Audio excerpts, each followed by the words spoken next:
Meu nome é Manuel Lopes, eu sou o dirigente aqui do Núcleo Mata Verde, né? O Núcleo Mata Verde é uma casa de Umbanda, é um terreiro de Umbanda. Todo mundo aqui já veio ou é a primeira vez? Tem alguém que é a primeira vez aqui dentro do terreiro? Que nunca veio nos trabalhos? Todo mundo já veio? Então tá ok, melhor assim, né? Tô vendo que todo mundo já conhece a Umbanda. Porque normalmente quando nós fazemos cursos, sempre tem alguma pessoa, tá chegando agora. Então ela, por exemplo, ela é evangélica, veio para Umbanda, ou era católica, tá vindo para Umbanda, ou era de culto de nação, né, Molocô, tá vindo para Umbanda. Então ela entende aquela forma lá de praticar a religiosidade lá, na igreja, lá no templo, né? E a Umbanda, normalmente a pessoa está começando a conhecer agora. Então eu procuro sempre dar uma nivelada, né? Para que todo mundo tenha pelo menos algumas noções, né? Do que é a Umbanda. E depois a gente vai desenvolvendo o curso sobre mediunidade, tá certo? A ideia é fazer um curso teórico, né? O nosso curso é teórico, tá? Ele é para os médiuns novos do terreiro, o pessoal que entrou agora há pouco tempo, os médiuns que estão em desenvolvimento. Então eles fazem o curso, tá? A parte teórica, né? Para ajudar no desenvolvimento mediúnico. E é aberto para todo mundo também, para tirar alguma dúvida, esclarecer alguma dúvida que a pessoa tenha, né? Tá bom? Para não ficar com aqueles preconceitos, né? Com ideias preconcebidas ou com manias, né? A ideia é essa, tá bom? Eu coloquei aqui, olha, alguns links do Mata Verde. O pessoal me pergunta, então eu coloquei, né? Quase tudo que a gente tem. Ainda tem mais alguma coisa aí que eu não pus. Mas tem lá o Mata Verde, que é o site principal da internet, né? O blog, que nós temos textos. Aqui eu tenho bastante texto que eu escrevi, coloquei lá, deve ter mais de 300 textos lá, falando sobre a nossa doutrina aqui do Núcleo Mata Verde. Temos a rádio, que tem vários tipos de música, não só de Umbanda, mas tem da Ayahuasca, tem outros tipos de música, tem umas músicas de relaxamento, então é gostoso ouvir ela. Tem a Web TV, o EAD. O EAD é uma plataforma que nós temos para passar esse curso para quem mora fora, né? Nós estamos filmando, todo mundo está vendo aí. Aí isso é editado e depois é adicionado lá no EAD, porque tem muitas pessoas que residem fora de Santos e que têm vontade de fazer o curso, ou de conhecer a maneira que nós trabalhamos aqui no Núcleo Mata Verde, né? E mora longe, então não tem condições de vir até aqui, né? Porque é distante, porque está trabalhando, porque tem um custo, né? Então a gente edita as aulas, né? Adiciona material para download, essas coisas, fotos e tal, e fica à disposição lá do Brasil inteiro e até de fora. Hoje a gente tem aluno até do Japão assistindo lá, brasileiro que reside no Japão, que faz Umbanda, que acompanha as nossas aulas lá do Japão, né? E é isso aqui. É como se ele estivesse aqui dentro da sala de aula, né? Participando do nosso curso, tá? Então o EAD é muito interessante, é útil, nós já temos lá quase 20 cursos. Todos os cursos são ligados com a doutrina do Núcleo Mata Verde, com a forma que nós temos aqui de trabalhar, né? Eu já vou falar um pouquinho sobre a Umbanda rapidinho, e para vocês entenderem, porque eu estou falando da forma que nós trabalhamos, né? Do jeito do Núcleo Mata Verde. Então eu vou explicar rapidinho o porquê desses comentários. Bom, além do EAD, nós temos o Twitter também, ó, Mata Verde Verde, né? O Facebook aqui, mataverde.núcleo, é uma página agora.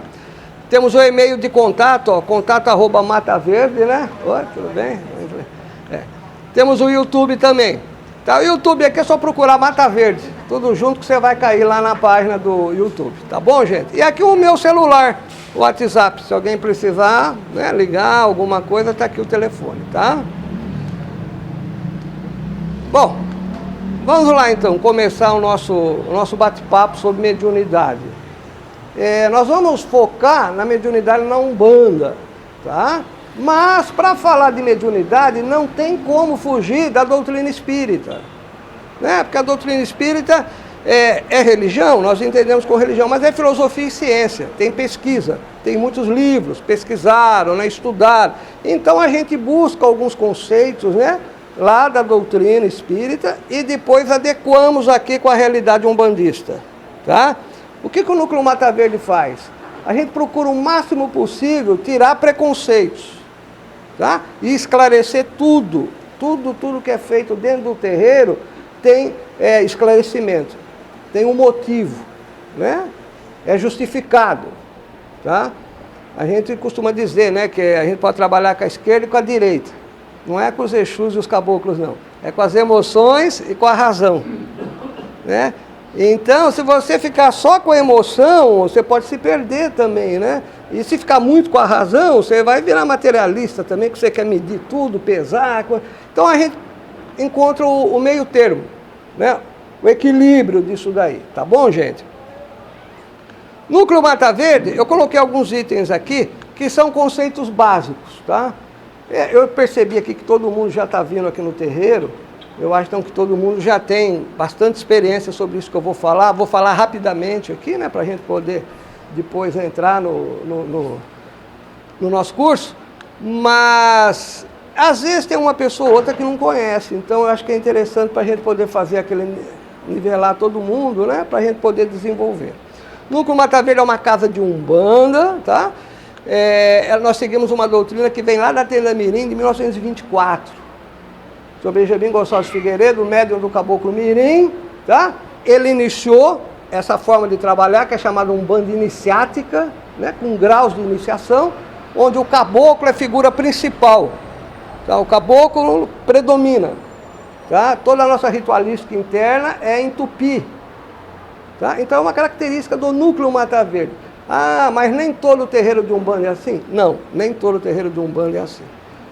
A Umbanda é uma religião brasileira, tá? É importante que a gente diga isso, ela é brasileira, ela se formou aqui no Brasil e ela tem na sua raiz, na sua formação, muito da cultura, da religiosidade africana, tem muito da religiosidade indígena, tem uma influência muito grande do catolicismo, né, do cristianismo através da Igreja Católica, tem uma influência muito grande do espiritismo, que é a influência mais nova, que entrou, que é de 1897, né? Quando saiu o Livro dos Espíritos e tal. Agora, aqui no Brasil, tudo isso se misturou e daí surge a Umbanda, tá? O que veio da África é o culto aos orixás, os inquices, os voduns, tá? Esse veio lá da África. Nós temos um curso aqui que está no EAD, que é um estudo que eu fiz desde quando os portugueses chegaram no Brasil, em 1500. Até os dias de hoje, e nós fomos vendo, fui pesquisando, e nesse curso nós apresentamos todos os sincretismos que existiram entre a Igreja Católica, primeiro entre a Igreja e os índios, né? Aquela mistura que houve. Naquela época já começou a surgir incorporações, 1500 e pouco. Aí chega depois o africano, aí começa a surgir vários tipos de culto, tá? Candomblé vem depois. Tivemos antes outros cultos aqui, tá? Na terra. E foi indo. Depois Jurema, Catimbó, lá para Nordeste, que mistura muito da cultura indígena, né? E foi indo. Depois vieram até chegar nas macumbas, né? Cariocas. E chegar finalmente a Umbanda. E a Umbanda, como uma religião organizada, assim, da forma que nós conhecemos, é de 1908, começo do século XX no Rio de Janeiro, tá? Ah, mas já existia incorporação de caboclo. Existia, lógico. Vocês vão ver nessa primeira aula aqui que nós temos incorporação até no Tibete. Eu vou mostrar para vocês terem uma ideia. Tá? Existia incorporação de ancestral, africano. Existia, mas não era Umbanda. Era um outro tipo de culto. A Umbanda organizada, ela começa em 1908, né? E ela sofre toda essa influência. Então tudo isso daí está dentro da Umbanda. A Umbanda não tem um único livro. Ela tem todas essas culturas, né? E principalmente a natureza, tá? A nossa ideia aqui não é falar muito de Umbanda, não. É só uma pincelada rápido para ir harmonizando todo mundo, para que todo mundo fique nivelado, tá? E a Umbanda, como ela tem essas múltiplas influências, nenhum terreiro de Umbanda, não é nenhum exagero, mas nós temos muitas variedades de ritos umbandistas, devido às suas influências. Nós temos aquela Umbanda que tem uma influência muito grande, por exemplo, do culto africano, do culto ao Molocô. Culto ao Molocô não é Umbanda, é culto ao Molocô. É um nome, existe, é um tipo de culto, né? Que é chamado Umbanda traçada, Umbanda cruzada, tal, onde predomina muito a religiosidade africana. Mas nós temos também Umbanda com muita influência dos índios, dos caboclos, da Jurema, do Catimbó, da pagelança. né? Como nós temos também muita influência em alguns terreiros, né, do espiritismo, da doutrina espírita. Né? A Umbanda não é espiritismo, hein? Isso é outra coisa interessante que a gente tem que levantar aqui. Não vou me aprofundar nessa questão, né? Porque senão a gente vai ficar falando só de Umbanda. Mas Umbanda é uma coisa, espiritismo é outra coisa, tá? Mas nós temos muita influência. Nós estudamos a literatura espírita, estudamos o Pentateuco kardecista, as revistas, né? Quem quiser também se aprofundar pode. A Umbanda também tem influência muito grande do hinduísmo, da teosofia, e por aí vai. E cada terreiro vai puxando, então, a sua linha, a sua raiz. Tá? Nós temos uma influência muito grande da religiosidade católica, do cristianismo. Né? É daí que surge o sincretismo religioso, a mistura dos orixás com os santos da Igreja Católica. Isso depende de cada terreiro. No caso nosso do Núcleo Mata Verde, nós não fazemos uso do sincretismo. Dentro do Núcleo Mata Verde não tem imagem de santo. Tá? Porque o orixá para nós não é o santo. Tá? Isso tudo é estudado. Tá? E da onde vem isso? Da onde vem essa influência do Núcleo Mata Verde? Da Tenda Mirim. A Tenda Mirim já não tinha sincretismo em 1924. E seu Benjamin Gonçalves Figueiredo, que era o médium-chefe do Caboclo Mirim, passou pelo Zélio de Moraes, tá? Contemporâneos, da mesma época. Né? Fizeram muita coisa pela Umbanda, jornal, federação, congresso, fizeram muita coisa juntos. Tem uma grande influência. E nós que moramos nessa região aqui, existe uma influência maior ainda da Tenda Mirim, que poucos conhecem, né? Principalmente quem está na Praia Grande. Mas a Vila Mirim é em homenagem ao Caboclo Mirim. Só para terem uma ideia, né? Para se posicionarem, né? Porque muita gente não conhece a história da Umbanda, não sabe dessas influências, dessas coisas. Então o Núcleo Mata Verde vem daí. Então, cada terreiro de Umbanda tem a sua linha, né? Aqui em Santos tem muito Jeju no Banto, né? Como que é Banto Ameríndio, tem muitas linhas, tradições, né, que são diferentes. Hoje em dia tem muito Umbanda Sagrada do Rubens também, né? Temos Umbanda Esotérica, do Mato Silva, do Rivas Neto, por aí vai. Né? Tem o Paulo Newton do Rio também, que é um Umbanda Esotérica, tem muitas influências. Então, cada casa segue a tua. O Núcleo Mata Verde segue essa linha, que é da Tenda Mirim, tá? É uma Umbanda onde tem muita influência do índio, né? Do caboclo. O caboclo é a figura principal aqui dentro do terreiro. Não temos sincretismo religioso, tá? E temos uma influência grande da doutrina kardecista também. Nós estudamos tal, e procuramos interpretar o que ocorre dentro da Umbanda através da literatura espírita, tá? É por isso que nesse curso aqui a gente vai trabalhar um pouquinho, vamos falar um pouquinho sobre obras espíritas, sobre a mediunidade. Qual é a minha ideia? No começo, nós vamos fazer uma geral aqui sobre esses conceitos todos que eu estou passando para vocês. Depois, uma segunda parte, nós vamos dar uma geral sobre mediunidade. Sobre os tipos de mediunidade, classificar, alguma coisa assim. Na terceira parte, focar na mediunidade em incorporação. Tá? Falar bastante sobre mediunidade em incorporação. Na última parte, juntar a Umbanda. Como que é o rito, como é que faz, como é que funciona, como é a hierarquia dos médiuns aqui dentro, como é que é o desenvolvimento, o que é um amaci, o que são as iniciações, uma série de coisas. Então é focar mais, tá? Na questão da Umbanda. Essa parte da Umbanda fica para o final. E a gente vai dando esses conceitos aqui para que todo mundo entenda, né? Que nós já estamos no século XXI, tem muita coisa aí que a gente não precisa esclarecer melhor, né? Tá? Só para comentar, eu estou na Umbanda há 43 anos, é isso, 40 e poucos anos já. Desde com 17 estou com 61, já faz um tempinho que eu estou na Umbanda. Então, já vi muitos terreiros, visitei, conheci muita coisa e tal. Então, eu fico muito feliz quando eu tenho a oportunidade de explicar, de mostrar, né, essas diferenças que existem dentro da Umbanda. Agora, essas diferenças, não há rivalidade nenhuma. Tudo é Umbanda. Tá? Não existe ritual melhor, esse é melhor que aquele, não existe. Tá? Tudo é Umbanda, a palavra-chave é caridade, é auxiliar as pessoas, né? Através do uso da mediunidade, como falava Zélio de Moraes, que é a pessoa que iniciou a Umbanda. Umbanda é a manifestação do Espírito para a prática da caridade. Né? Quem começou a Umbanda, para quem ainda não conhece essa história, eu estou falando do Zélio de Moraes. Zélio de Moraes era um médium do Caboclo das Sete Encruzilhadas. Caboclo das Sete Encruzilhadas é quem começa esse, que nós chamamos de Umbanda, né? Umbanda organizada, da forma que nós trabalhamos hoje aqui, né? Tá? E em seguida vem o Preto Velho. Pai João, agora me deu um branco aqui. Pai Antônio, vem os dois. Então é Pai Antônio e Caboclo. Umbanda começa com Caboclo e Preto Velho. Essas são as duas colunas da Umbanda. Tá? Então Umbanda é Caboclo e Preto Velho.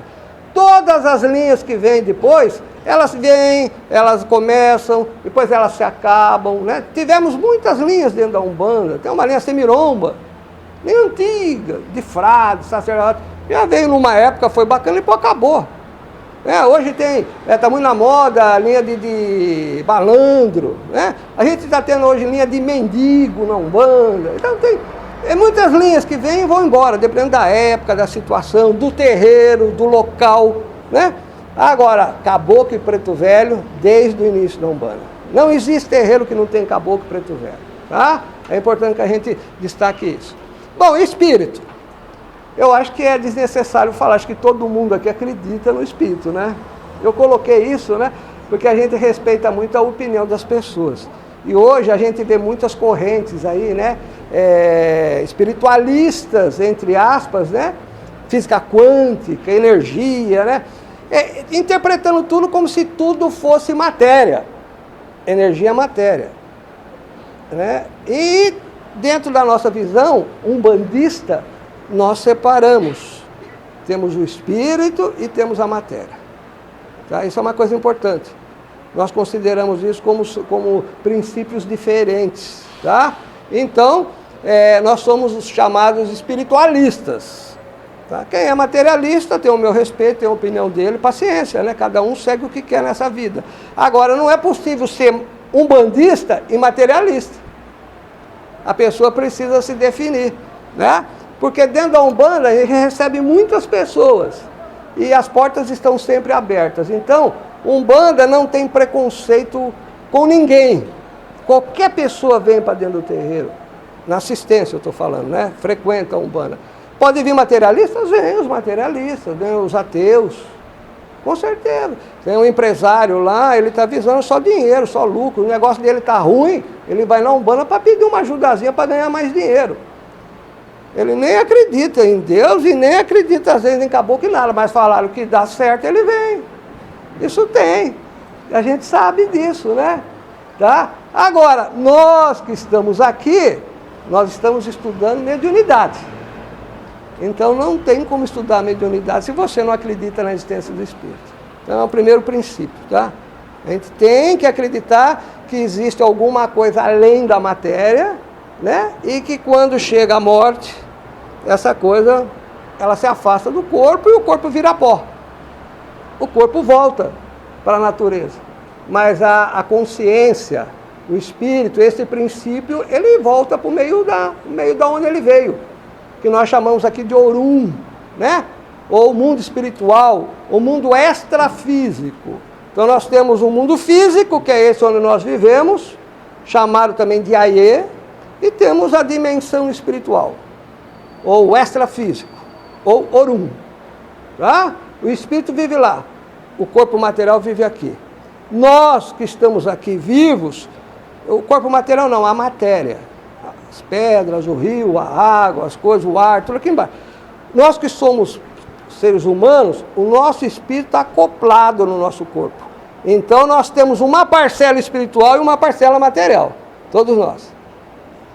Multidimensionais aqui, nós temos essas duas parcelas. Então é importante isso, é um conceito. Reencarnação também é outra coisa interessante.